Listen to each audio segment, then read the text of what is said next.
Next gen நேயர்களுக்கு வணக்கம்.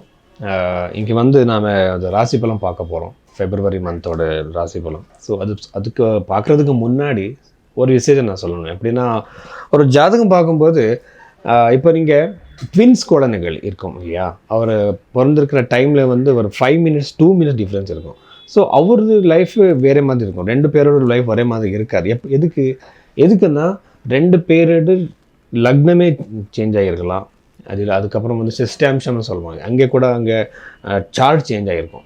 இது நியூமராலஜி மாதிரி டேரட் கார்டு மாதிரி இல்லை. ஸோ அந்த மாதிரி ஜாதகம் பார்க்குறதுக்காக எப்படின்னா, அந்த ஜோதிடர்களுக்கு அந்த பர்த் டைம் ரெக்டிஃபை பண்ணுற ஒரு வேலை தெரிஞ்சுதான் ஆகணும். ஸோ நிறைய பேருக்கு அது வராது. சும்மா நீங்கள் கொடுத்துருக்க டைம் வச்சுட்டு ஒரு ஜோதிடம் சொல்லுவாங்க.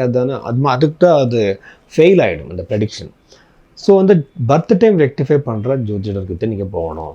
ரெண்டாவது வந்து நீங்கள் பாஸ்ட்டில் நடந்திருக்கிற சில இவெண்ட்ஸே அவர் சொல்லணும். எப்படின்னா சைக்கலாஜிக்கலாக இல்லை, நீங்கள் நல்லவர், நீங்கள் கஷ்டத்தில் வந்துட்டீங்க, இந்த மாதிரி இல்லை.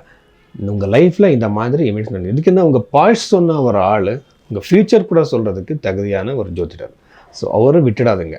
ஸோ அவருக்காக அவர் அந்த மாதிரி ஜாதகம் பார்க்கணும். மூணாவது வந்து ஒரு பரிகாரம் கொடுக்கும்போது என்னென்னமோ மேஜிக்கல் ரெமெடி உங்கள் தலையெடுத்து நான் மாத்திரன்ற மாதிரி சொல்கிறது இல்லை.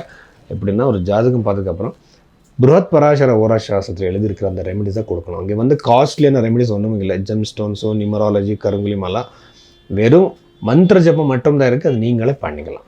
ஸோ இந்த மாதிரி ஜாதகத்தை விவரமாக பார்க்குறதுக்காக நீங்கள் பைரவி ஆஸ்ட்ரோவில் நீங்கள் உங்கள் கன்சல்டேஷன் புக் பண்ணுங்கள். மிதுன ராசியில் பிறந்தவருக்கு வந்து ராசியில் இருக்கிற பிளானெட் கிரகம் வந்து குரு. இந்த குரு கிரகம் அங்கே இருக்கிறதுனால இது ரொம்ப ரொம்ப நல்ல ஒரு சுப கிரகம்னு சொல்லுவாங்க இல்லையா. இந்த கிரகம் இருக்கிறதுனால என்னோடய கேல்குலேஷன் என்னென்னா, நிறைய பேருக்கு திருமணம் அமைகிற வாய்ப்பு இருக்குது. ஸோ எப்படின்னா, சில பேர் வந்து நிறைய பேர் வந்து சார் இந்த சம்மந்தம் வரமாட்டேங்குது சார், மிஸ் ஆகிட்டு இருக்குது, மேட்ரிமோனியல் வெப்சைட்டில் என்னோட டீட்டெயில்ஸ் போட்டிருக்கேன், ஒன்றும் ரெஸ்பான்ஸ் இல்லை அந்த மாதிரி கேட்பாங்க. இந்த டைம் பீரியடில் இந்த ஃபெப்ரவரி மாதத்தில் கண்டிப்பாக கல்யாணம் ஆகிற சான்சஸ்ஸு, என்கேஜ்மெண்ட் ஆகிற சான்சஸ்ஸு, மேரேஜ் ஃபிக்ஸ் ஆகிற சான்ஸ் அதிகமாகவே இருக்குது.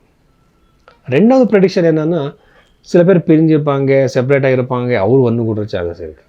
சில பேர் வந்து நீங்கள் நேசித்தவர் வந்து தூரமாக இருப்பாங்க. ஸோ அவர் கூட நீங்கள் உங்களை கான்டாக்ட் பண்ணுற சான்சஸ் இருக்குது. சில பேர் வந்து செகண்ட் மேரேஜுக்கு ட்ரை பண்ணிட்டு இருப்பாங்க. சார் எனக்கு செகண்ட் மேரேஜ் ஆகுமா, எப்படி இருக்கும் அந்த மாதிரி கேட்பாங்க. அவருக்கு கூட இது ரொம்ப நல்ல டைம். ஆனால் ஜாதகம் பொருத்தம் இது இல்லையா, அது ரொம்ப ரொம்ப இம்பார்ட்டன்ட். நிறைய பேர் வந்து இந்த சயின்டிஃபிக்காக பார்க்க மாட்டாங்க. இந்த பொருத்தம் பார்க்கும்போது என்னென்னமோ ரஜ்ஜு தோஷம், இந்த தோஷம் எல்லாம் பார்ப்பாங்க. ஆனால் அது ஃபஸ்ட் நம்ம பார்க்க வேண்டியது வந்து அந்த ஜாதகத்தில் ஆயுள், ஆரோக்கியம், சந்தானம், వ్యక్తిత్వం అంటే பர்சனாலிட்டி எப்படி இருக்குது, அது எல்லாமே பார்த்து தான் நம்ம லாஸ்ட்டுக்கு இது இம்பார்ட்டன்ஸ் கொடுக்கணும். எல்லாமே விட்டுட்டு நம்ம சும்மா அது பொருத்தம் பார்க்கக்கூடாது. இந்த மாதிரி பார்த்தா தான் உங்கள் திருமண வாழ்க்கை நல்லா இருக்கும். ரெண்டாவது வந்து மிதுன ராசியில் பிறந்தவருக்கு வந்து சதுர்த்த பாவம் வந்து ரொம்ப நல்லா இருக்கிறதுனால பித்ரார்ஜித சொத்து வர்ற வாய்ப்பு அதிகமாகவே இருக்குது.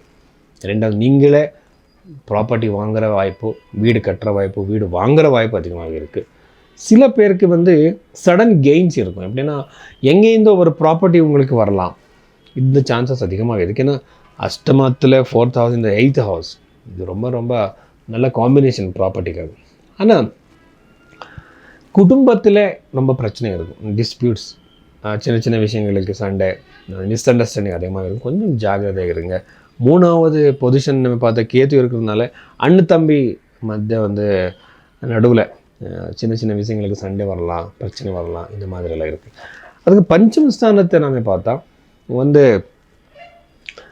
நல்ல பிளேஸில் இல்லை அந்த பஞ்சம பாவாதிபதி. அதனாலே சந்தானத்துக்கு பிரச்சனை வரலாம், குழந்தைகள் பிறக்கிறதுலே பிரச்சனை வரலாம்.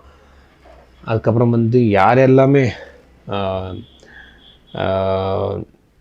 ஒரு ரொமான்டிக் ரிலேஷன்ஷிப்பில் இருக்கீங்க, அவருக்கு எல்லாமே ஒரு மாதிரி ஏதாவது ஒரு டிஸ்டர்பன்ஸ் வர்ற வாய்ப்பு அதிகமாக இருக்குது இந்த மிதுன ராசியில் பிறந்தவருக்கு.